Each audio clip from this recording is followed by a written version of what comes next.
بسم اللہ الرحمن الرحیم الحمد للہ رب العالمین والصلاة والسلام علی سیدنا و مولانا ابی القاسم محمد اللہم صل علی محمد و آل محمد و آلہ الطیبین الطاہرین المعصومین المظلومین المنتجبین الاخیار ولعنۃ اللہ علی اعدائهم الاشرار اما بعد فقال اللہ تبارک و تعالی فی کتابہ المبین بسم اللہ الرحمن الرحیم وَاعْلَمُوا أَنَّ اللَّهَ يُحْيِي الْأَرْضَ بَعْدَ مَوْتِهَا۔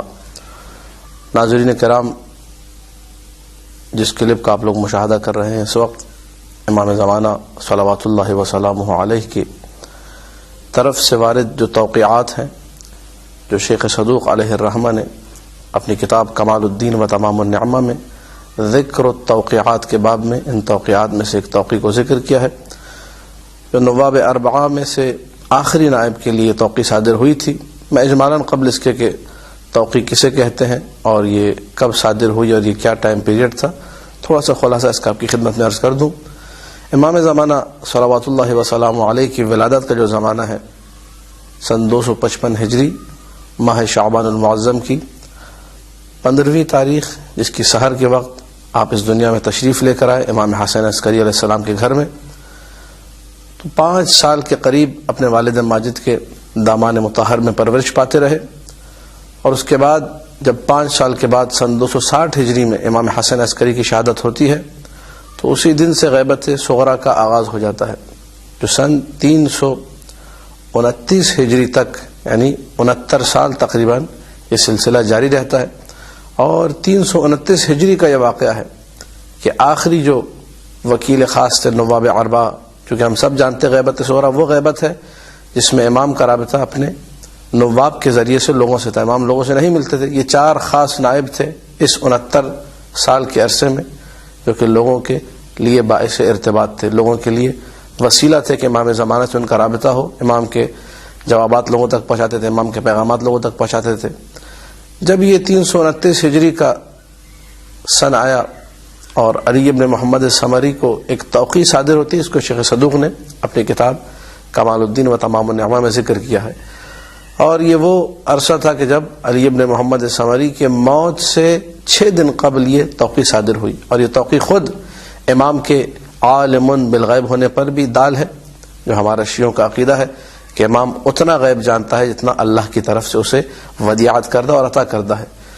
توقیع میں صادر ہوا بسم اللہ الرحمن الرحیم یا علی ابن محمد السمری اعظم اللہ اجر اخوانک فیک، اے علی ابن محمد سمری، خدا تمہاری جو مصیبت ہے اس میں تمہارے بھائیوں کے اجر کو عظیم قرار دے۔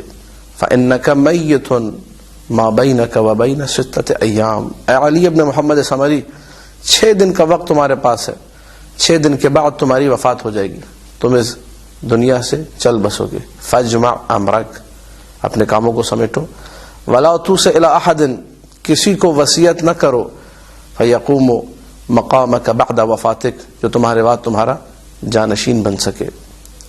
یہ جملے سارے کے سارے بہت اہمیت کے حامل ہیں اس بات کو سمجھنے کے لیے جس بات کے لیے اس کلپ کو بنایا جا رہا ہے، اور جو ایک اشکال اور ایک بہت بڑی آج کل جو بات لوگوں کے درمیان چل پڑی ہے، بہت سارے لوگ ادعا کر رہے ہیں، بہت سارے لوگ مخالفت کر رہے ہیں، ایک غوغا اور ایک ضوضاء کا عالم برپا ہے کہ کیا کیا جائے۔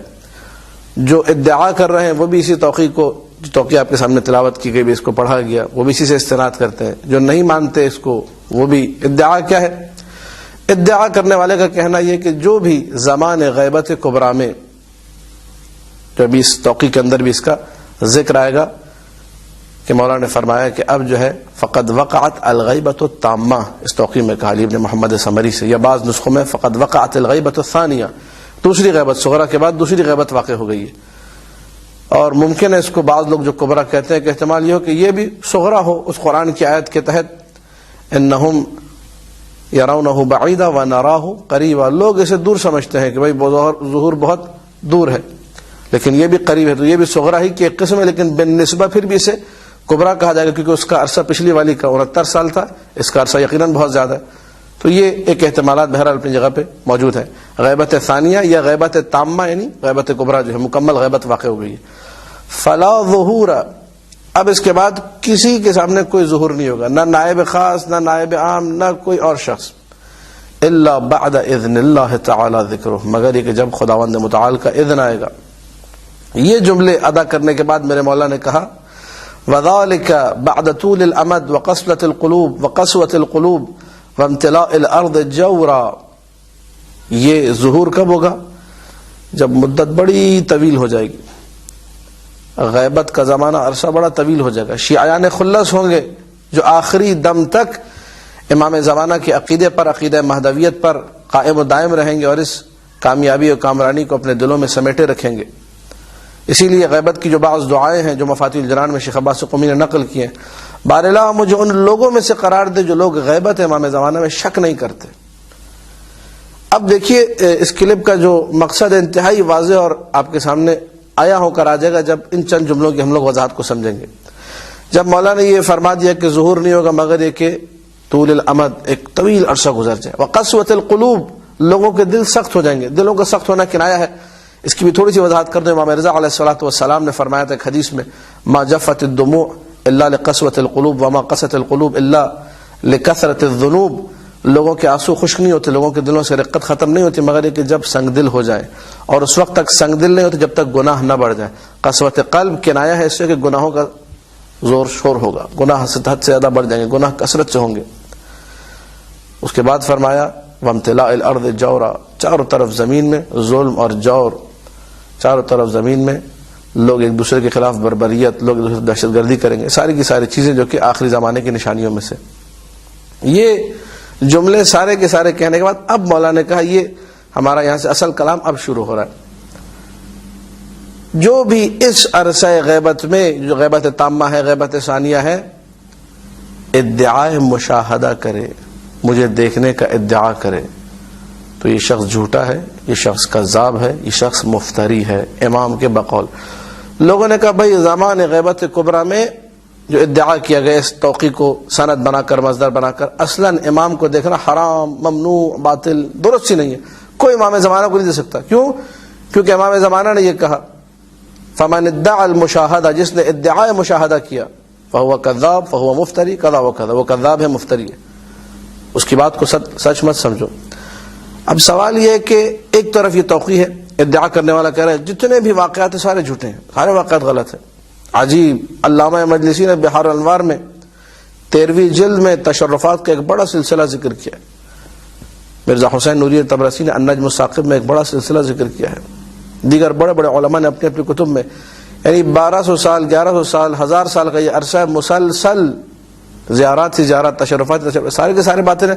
حتیٰ کہ سنی علماء نے، صاحب الیواقیت والجواہر علامہ شعرانی نے جو کتاب لکھی یواقیت والجواہر، جو کہ تلخیص ہے فتوحات ابن عربی کی، اس نے اپنی کتاب میں پورا تفصیلی واقعہ ذکر کیا کہ سنی عالم دین کے لیے، کہ ایک سنی عالم دین نے ملاقات کی، اور دیگر حلہ، اسی عراق کے اندر حلہ میں، نجف میں، کربلا میں بہت سارے سنی افراد تھے جن کے ماں باپ میں سے کوئی ایک شیعہ تھا، انہوں نے امام زمانہ کی سنی ہوتے ہوئے زیارت کی اور مذہب حقہ پر فائز ہوئے، مذہب حقہ سے جو ہے مستبصر ہوئے آ کر۔ تو یہ سارے کے سارے واقعات کدھر جائیں گے؟ تو ادل دلیل علی الامکان الوقوع، یہ ایک حوزوی اصطلاح ہے، کربی کا جملہ ہے کہ کسی بھی چیز کے امکان پر سب سے بہترین چیز ہے کہ سامنے آپ کے موجود ہے، وہ واقع ہو چکی ہے۔ وہ اتنے سارے لوگوں نے جو زیارت کی، اس کو کہاں ڈالیں گے؟ سوال پھر یہ توقی کیا کہہ رہی ہے؟ کیا تو یہ تشرفات نعوذ باللہ جھوٹے سارے کے سارے، یا یہ توقی نعوذ باللہ اس پہ کلام ہے؟ توقی معتبر توقی ہے، شیخ صدوق علیہ الرحمٰن نے نقل کی ہے، محتاط بندہ، ثقہ بندہ، ورع بندہ۔ بعض علماء نے کہا کہ شیخ صدوق کی مراسیل بھی مثل مراسیل ابن ابی عمیر، ان پر اعتماد کیا جائے گا۔ جو مرسل حدیث، جو ضعیف حدیث ہوتی ہے، وہ بھی ان کی مسند کے حکم میں اتنا بڑا درجہ دیا۔ ایسا بندہ آ کے ایک چیز کو نقل کرے غیر معتبر نہیں ہے، معتبر چیز ہے، توقی معتبر ہے۔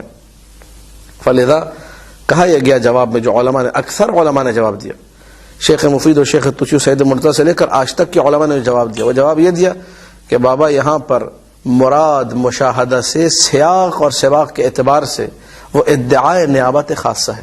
اگر کوئی آ کر یہ ادعا کرتا ہے اس مشاہدے میں کہ میں امام زمانہ کا نائب ہوں، نعوذ باللہ من ذالک، یہ انسان جو ہے ملعون ہے، کذاب ہے، مفتری ہے، اس کی بات نہیں ماننی۔ اما اگر کسی نے ویسے ہی بغیر امام کو پہچانے زیارت کی، مرنے سے پہلے بتا کر گیا ہے، اس میں کوئی اشکال نہیں ہے۔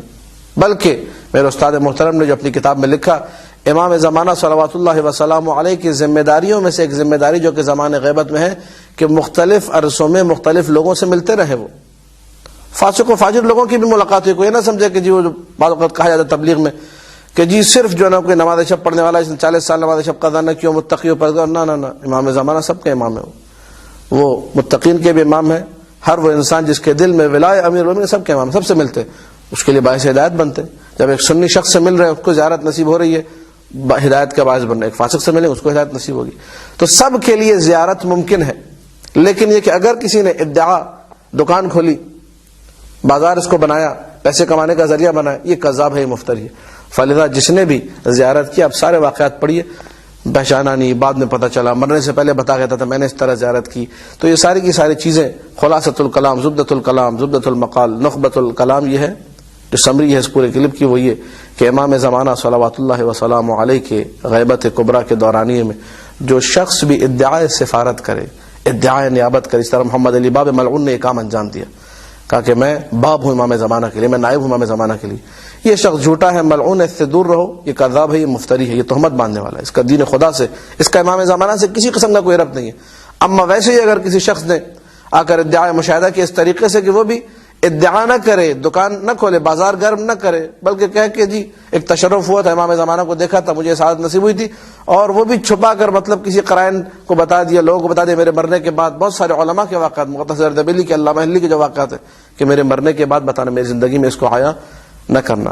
فلذا میں دوبارہ ان جملوں کی آپ کے سامنے تلاوت کر دیتا ہوں جو مولانا نے فرمایا, فمن ادعى المشاہدۃ قبل خروج السفیانی والصیحہ, جس نے ادعائے مشاہدہ, مشاہدہ سے مراد ادعائے سفارت کیا, خروج سفیانی سے پہلے, اور وہ آسمانی پکار, وہ آسمانی فریاد جو کہ قیامت کی علامات میں سے, تو یہ شخص جو ہے کذاب ہے, مفتری ہے.